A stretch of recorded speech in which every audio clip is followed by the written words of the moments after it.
The first thing you need to know about writing a well-structured scene is that every scene needs to start with a point of view character's goal. So what does this person want to achieve or accomplish or learn in this scene, or what are they trying to do? And this could literally be anything. It could be as simple as your character wanting to go down to the river to fill up a bucket of water so that he can make breakfast, or it can be as complex as your character wanting to confront and defeat the evil Dark Lord. So that's the first thing. Your point of view character needs to have a goal, and then those 5 commandments come in and help you create a mini arc of change through the conflict that your character faces.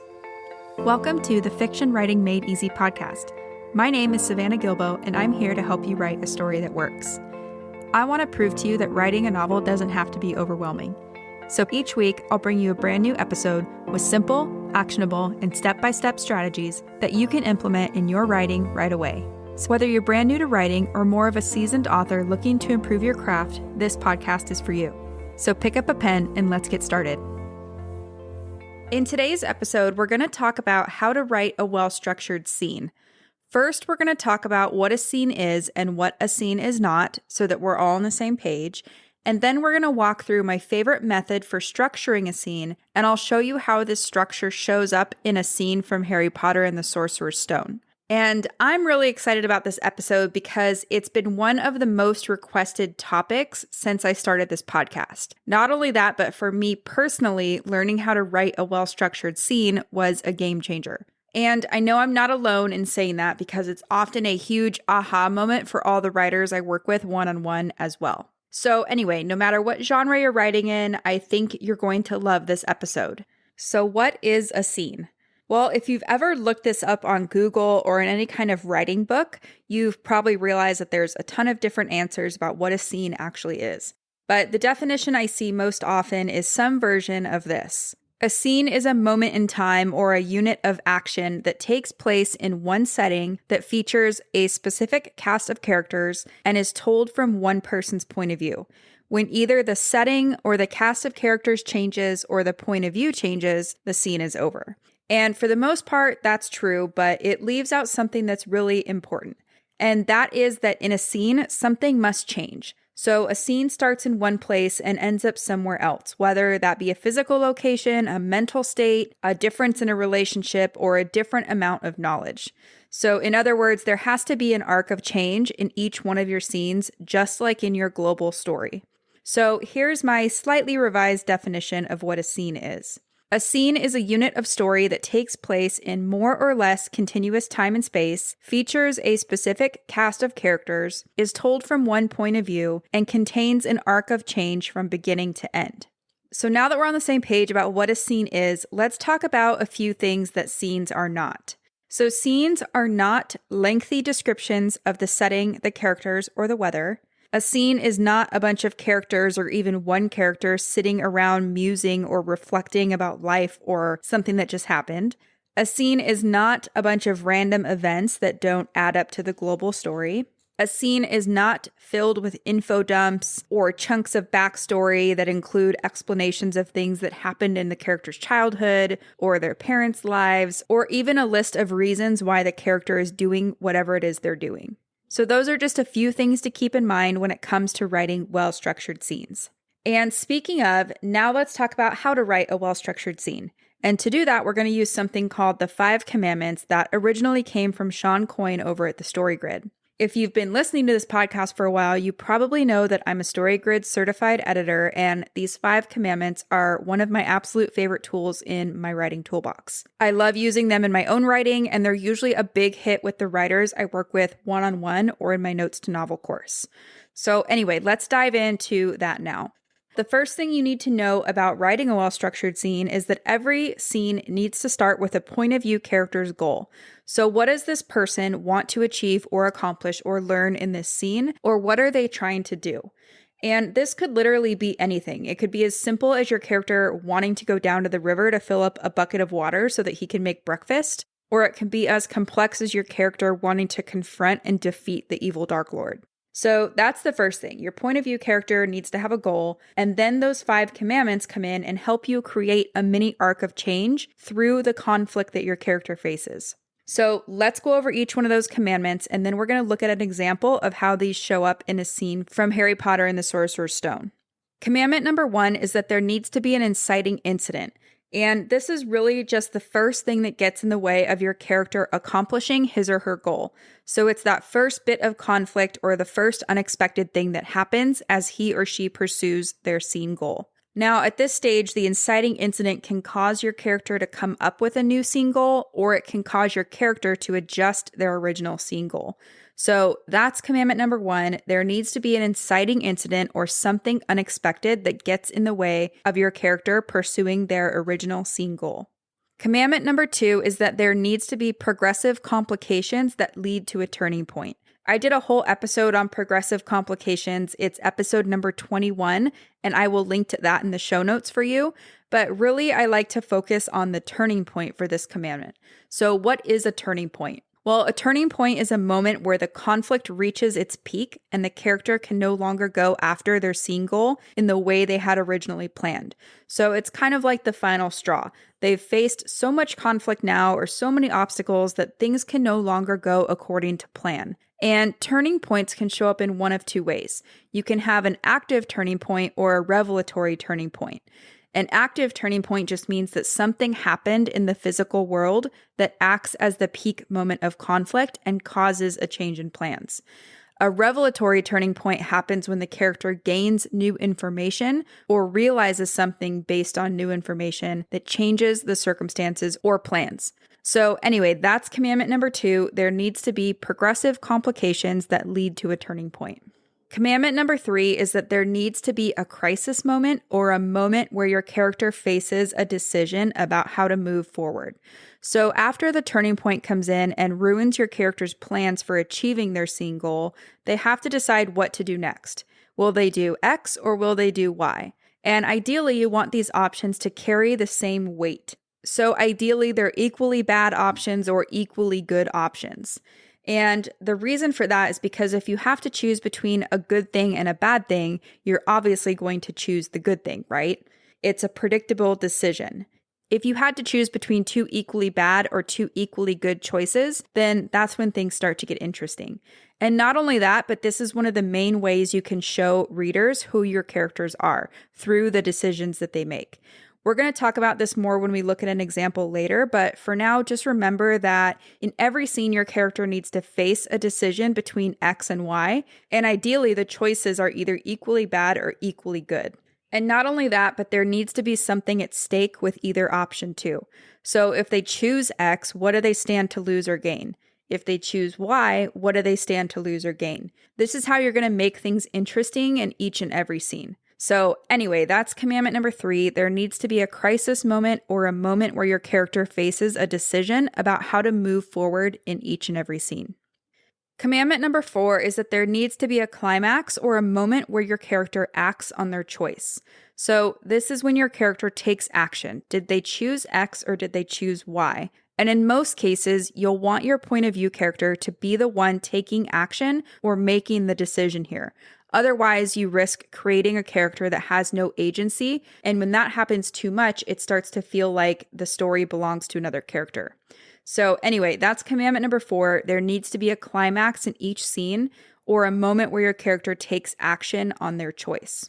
Commandment number 5 is that there needs to be a resolution. So basically, this is a moment when we get a glimpse into how your character's decision worked out for him or her. So how do they feel now that they've acted on their choice? Do they feel confident? Do they regret their decision? Do they wish they could have been a little more brave? Were there immediate consequences for whatever they chose to do? And this is also where you can establish that sense of forward momentum into the next scene.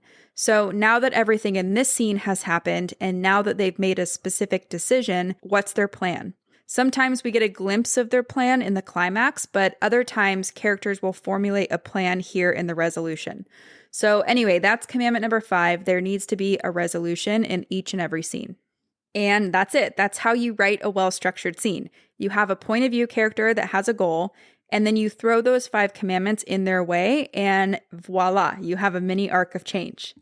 Now, the one thing I want to draw your attention to before we get into the example of the 5 commandments in action is that just because there's a mini arc of change, or just because each of these 5 commandments are present in your scenes, that doesn't always mean that your scene warrants its space in your novel. So I did a whole episode on value shifts. It's episode number 9, and that episode talks about how to make sure the arc of change in each and every one of your scenes is meaningful. So after you listen to this episode, I highly recommend checking that episode out so that you can make the best use of your scene writing time. And I will link to that episode in the show notes for you too. Okay, so now let's look at the 5 commandments in action. And to do that, we're going to use the scene in Harry Potter and the Sorcerer's Stone when Harry and the rest of the first years get sorted into their schoolhouses. And just in case it's been a while since you've read this book or seen this movie, in this scene, Harry has just arrived at Hogwarts and Professor McGonagall announces that the new group of first-year students will be sorted into their schoolhouses before dinner. And Harry is nervous because he doesn't want to be the center of attention when it's his turn to be sorted. And he's also a bit nervous about what's going to happen if the sorting hat doesn't think he belongs in any house. So what happens if nobody wants him? Or what if he has to go back to the Dursleys? And then when it's Harry's turn to be sorted, he puts on the sorting hat and he listens as it weighs his qualities and personality traits. Harry starts to worry that he's going to be put in Slytherin, so he tells the hat, not Slytherin, not Slytherin. The hat takes Harry's preferences into consideration and decides to put him in Gryffindor. After that, he joins everybody else at the Gryffindor table and he listens to Dumbledore's speech and eats dinner. So Harry's goal in this scene is pretty much to get settled at Hogwarts. He and the rest of the first years just arrived, so it's all about getting settled and figuring out what's next. Now, let's look at the 5 commandments in this scene. The inciting incident here is that Professor McGonagall tells the first-year students that they are going to be sorted into their schoolhouses before dinner. This is the inciting incident because Harry has no idea that this is coming. He had no way of preparing for this. And this moment changes his goal slightly because now he wants to figure out where he belongs here at Hogwarts so that he can settle in properly. The turning point here is when it's Harry's turn to be sorted, and the sorting hat is seemingly having trouble figuring out which house to put him in. So because of that, Harry's crisis moment is a question of should he speak up about not wanting to be in Slytherin and risk drawing unnecessary attention to himself? Or should he let the sorting hat choose which house to put him in and risk being sorted into Slytherin? The climax is when Harry tells the sorting hat that he does not want to be in Slytherin, and the resolution is that the sorting hat puts Harry into Gryffindor, and Harry feels relieved. Now, I really like this example because to me, the 5 commandments and the arc of change in this scene are really clear. And not only that, but there are so many great details that show readers who Harry is in this scene. So, for example, he's really worried about what's going to happen if he's not sorted into any house. He's so used to feeling like he doesn't belong with the Dursleys that it's almost become his default worldview. So maybe he doesn't really belong anywhere. And if he doesn't belong here, then does that mean he's going to have to go back to his miserable life at the Dursleys? And not only that, but we get to see the kind of person Harry is when he asks the sorting hat not to put him into Slytherin. We've already seen a few examples of the kind of person Malfoy is, and we know he was immediately sorted into Slytherin. And before that, Ron gave his 2 cents about what it all means to be sorted into Slytherin while they're waiting for McGonagall outside the Great Hall. So through Harry's choice to stand up for himself in this scene, we get a really good glimpse of the kind of person he is by this one moment of action. And that's what I meant earlier when I said that in each scene, the crisis moment is an excellent opportunity to show readers who your character is and how they change over time. So anyway, I'm going to cut myself off here because you know that I could talk about Harry Potter forever, but we don't have all that time. Now let's do a quick recap of the episode's key points before I let you go. Key point number 1 is that a scene is a unit of story that takes place in more or less continuous space and time, features a specific cast of characters, is told from one point of view, and has an arc of change from beginning to end. Key point number 2 is that a scene is not lengthy descriptions of the setting, the characters, or the weather. A scene is not characters sitting around musing or reflecting. A scene is not random events that don't add up to the global story. And a scene is not info dumps with chunks of backstory, including explanations of childhood, the characters' parents' lives, or reasons why the character is doing whatever it is they're doing. Key point number 3 is that in order to write a well-structured scene, you need to start out with the point of view character's goal. So what does this person want to achieve or accomplish or learn in this scene, or what are they trying to do? Key point number 4 is that once you understand your point of view character's goal, you can use those 5 commandments to help you create a mini arc of change through the conflict that your character faces. So as a reminder, we'll go over those 5 commandments really quickly. Commandment number 1 is that there needs to be an inciting incident, which is really the first thing that gets in your character's way. Commandment number 2 is that there needs to be progressive complications that lead to a turning point. And remember, a turning point is a moment where the conflict reaches its peak and the character can no longer go after their scene goal in the way they had originally planned. Commandment number 3 is that there needs to be a crisis moment or a moment where your character faces a decision about how to move forward. And remember, we want this to be a choice between either 2 equally good things or 2 equally bad things, and there needs to be something at stake with either decision. Commandment number 4 is that there needs to be a climax or a moment where you show readers which choice your character has made. So this is when your character takes action. Did they choose X or did they choose Y? Commandment number 5 is that there needs to be a resolution or a moment where you show readers how your character's decision worked out for him or her. So how do they feel now that they've acted on their choice? Key point number 5 is that just because there's a mini arc of change in each scene, or just because each of these 5 commandments are present in each one of your scenes, that doesn't always mean your scene warrants its space in your novel.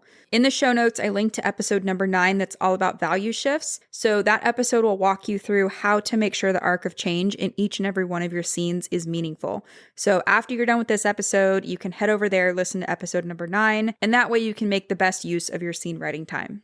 Now, as a bonus exercise, I'd like to suggest grabbing a scene from your favorite book or movie and trying to identify, number 1, what the character's goal is in this scene or what they're trying to do. Number 2, identify those 5 commandments. So what's the inciting incident? What's the turning point? What's the crisis? What's the climax? And what's the resolution? And then number 3, see if you can write a really quick 1-sentence summary of what has changed from the beginning of the scene to the end of the scene. And you can even do this for a handful of scenes just to kind of get the rhythm of how these 5 commandments show up. I do this exercise with a lot of the writers I work with, and it's something that I still find fun to do, especially when, let's say, I'm reading a new book for the first time and there's a specific scene that I really like or that's really moving to me. I will go in and break down these 5 commandments to understand better how this scene works and why I enjoyed it so much. So just a little bonus exercise that I highly recommend you do for at least one scene if you really want to master writing a well-structured scene. So that's it for today's show. As always, I want to thank you so much for tuning in and showing your support. If you want to check out any of the links I mentioned in this episode, you can find them over at savannahgilbo.com/podcast. And if you haven't done so already, make sure you subscribe to the show because there's going to be another brand new episode coming out next week. If you're an Apple user, I'd really appreciate it if you took a few seconds to leave a quick rating and review. Your ratings and reviews tell iTunes that this is a podcast that's worth listening to. And in turn, that helps this show get in front of more fiction writers just like you. So that's it for today's show. I'll be back next week with a brand new episode. Until then, happy writing.